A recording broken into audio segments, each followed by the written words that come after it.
అండి నమస్తే అని మీ అన్నపూర్ణ. ఈరోజు మనము ఇదిగోండి మేకకాళ్ళు పాయా సూప్ అంటారు కదా, మేకకాళ్ళ కూర అంటారు కదా, అది చేసి చూపిస్తానండి. ఇదిగోండి నేను ఒక మేకకాళ్ళు తీసుకొచ్చుకున్నాము. శుభ్రంగా పసుపు ఉప్పు వేసి నీట్గా కడిగి పెట్టేసానండి. ఇవి మాత్రం మనకి 8 కాళ్ళు అండి. ఇది ఎలా చేయాలో నేను చేసి చూపిస్తాను ఇప్పుడు.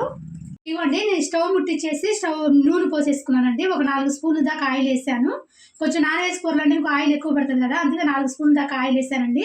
నేను డైరెక్ట్ కుక్కర్లోనే చేసేస్తున్నాను అండి. ఫస్ట్ ఉడకబెట్టకుండా డైరెక్ట్ కుక్కర్లో చేసుకుందాం, తొందరగా అయిపోతుంది, సింపుల్గా అయిపోతుందండి. ఇప్పుడు ఆయిల్ వేడవుతుంది.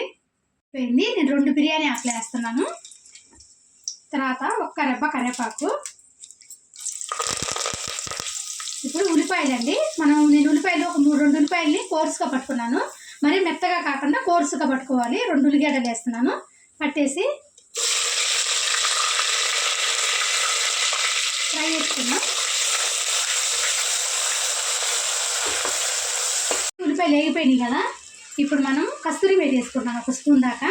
కస్తూరి మేతి చాలా బాగుంటుందండి మన మేకకాళ్ళ చారులోకి.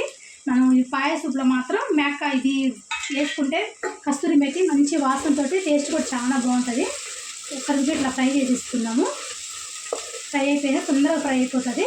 ఇప్పుడు నేనైతే ఒక 3 టమాటాలండి, ఎక్కువ వేసుకోవట్లేదు. 3 టమాటాలు కూడా కొంచెం కోర్సుగా మిక్సీ పట్టేసుకున్నాను. ముక్కలు కట్ చేసేసుకోకుండా ఇట్లా కోర్సుగా పట్టేసుకుంటే మనకి కొంచెం గ్రేవీ బాగా వస్తుందండి. మరీ చారు లేకుండా కొంచెం ఇట్లా చిక్కటి గ్రేవీ లాగా వస్తుంది. మన టమాటా పొడి కూడా కొంచెం ఫ్రై చేసుకున్నాము.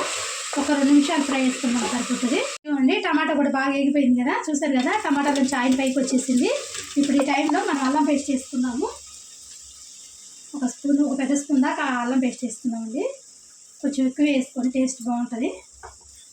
అల్లం పేస్ట్ కూడా కొంచెం ఫ్రై అవ్వనిద్దాము. అల్లం పేస్ట్ కూడా బాగా వేగిపోయింది కదా, ఇప్పుడు మనము కాళ్ళు వేసేసుకున్నామండి. కాళ్ళు వేసేసుకొని కొంచెం ఈ మసాలాలో ఫ్రై చేసేసుకున్నాము. ఒక 2 నిమిషాలు మధ్యలో కలుపుకుంటూ ఒక 3-4 నిమిషాలు ఫ్రై చేసేసేయండి. ఇట్లా అప్పుడప్పుడు మధ్యలో కలుపుతూ ఉంటే కొంచెం వేగిపోతాయి, మసాలా అంతా ముక్కలకు పడుతుంది. ఇట్లా కలుపుకుంటూ మధ్యలో ఫ్రై చేసుకుంటూ ఉన్నాము. మనకి ఈ మసాలాలోనే మనకి ఒక 4 నిమిషాల దాకా ఫ్రై అయిపోయినాయి. ఇప్పుడు మనకు కావాల్సిన మసాలాలు వేసేసుకున్నాము. ఇప్పుడైతే పసుపు, 1 స్పూన్ పసుపు వేసుకున్నాము. ఒక 2 స్పూన్ దాకా కారము, మీ కారం తగ్గట్టు మీరు వేసుకోండి. ఇదేం మటన్ మసాలా అండి, 1 స్పూన్ మటన్ మసాలా వేస్తున్నాను. గరం మసాలా ఒక 1/2 స్పూను, జీలకర్ర పొడి 1 స్పూను, ధనియాల పొడి అండి 1 స్పూను, జాజికాయ పొడి అండి కొంచెం వేస్తున్నాను. స్మెల్ తోటి చాలా బాగుంటుంది. 1/2 స్పూన్ దాకా వేస్తున్నాను. చాలా బాగుంటుందండి స్మెల్ కూడా. మటన్ కూడా తొందరగా ఉడికిపోతుంది. మనకి కాళ్ళు కొంచెం గట్టిగా ఉంటాయి కదా, తొందరగా ఉడికిపోతాయి. ఇంతవరకు నేను సాల్ట్ వేయలేదండి. ఇప్పుడు నేను సాల్ట్ కూడా ఇప్పుడే వేసేసుకుంటున్నాను. మొత్తం వేసేసుకొని ఒకసారి కలిపేసుకున్నాము. మసాలాలన్నీ కలిపేసుకున్నామండి. 1 నిమిషం ఈ మసాలాలో ఫ్రై చేసుకున్నాము. మళ్ళీ ముక్కల్ని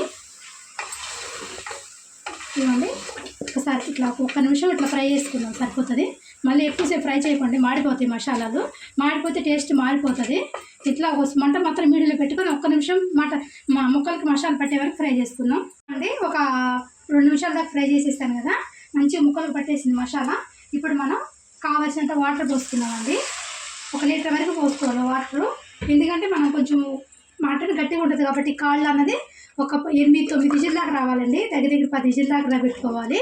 అంతేగాని ముక్కలు మునిగే వరకు 1 లీటర్న్నర వరకు వాటర్ పోసేస్తాను. ఈ వాటర్ సరిపోతుంది. ఇప్పుడు ఈ వాటర్లోకి పచ్చిమిరపకాయలు వేస్తున్నానండి. ఒక 3 పచ్చిమిరపకాయలు ఇట్లా సన్నగా ముక్కలు కట్ చేసి వేస్తున్నాను. ఇప్పుడు కుక్కర్ మూత పెట్టేసుకుందాం. నేను కుక్కర్ మూత పెట్టేసాను. ఒక 8 విజిల్ వచ్చే వరకు మనం ఉడికించే మసాలాలు మొత్తం వేసేసామండి. ఇంక మనం ఏమి వేసే పని లేదు. ఒక 8 విజిల్ వచ్చి సరిపోతుంది. ఇదిగోండి మనకి కాళ్ళు సేరవ అయిపోయిందండి. నేను గ్యాస్ ఆపేసాను. 8 విజిల్లు వచ్చినాయి, ఆపేసాను. ఆవిరి కూడా పోయింది. ఇప్పుడు మూత ఓపెన్ చేసి తీసుకున్నామండి. మనం చూస్తారు కదా, మొత్తం అయిపోయి ఆయిల్ కూడా మొత్తం పైకి వచ్చేసింది. ఇప్పుడు ఒకసారి కలిపేసుకున్నామండి. చూసారు కదా ఎంత చిక్కగా వచ్చిందో గ్రేవీ అన్నది. ఇట్లా చేసుకుంటే చిక్కగా ఉంటుందండి, పలసగా లేకుండా. గ్రేవీ కూడా టేస్ట్ కూడా చాలా బాగుంటుంది. ఇప్పుడు మనం కొంచెం కొత్తిమీర వేసేసుకొని కలిపేసుకుందాము. ఈ వేడికి సరిపోతుంది. కొత్తిమీరకి మంచి వాసన వస్తుందండి. ఇప్పుడు మనం తీసేసుకున్నాం. ఇంకా మన మేకాల చారు చాలా బాగుంటుందండి. టేస్ట్ మాత్రం రైస్లో మాత్రం చాలా బాగుంటుందండి. జలుబు చేసినప్పుడు కానీ, ఏదైనా గొంతు బాగలేనప్పుడు కానీ, కొంచెం ఏదైనా జ్వరం వచ్చినప్పుడు ఇట్లా చారు పెట్టుకొని తాగండి. మాకు టేస్ట్ మాత్రం అదిరిపోయిందండి. చాలా చాలా బాగుంటుంది. మీకు నచ్చితే ట్రై చేయండి. లైక్, షేర్, సబ్స్క్రైబ్ అవ్వచ్చు. రండి మన రెసిపీస్ కోసం మన కూడా మర్చిపోకండి. బాయ్.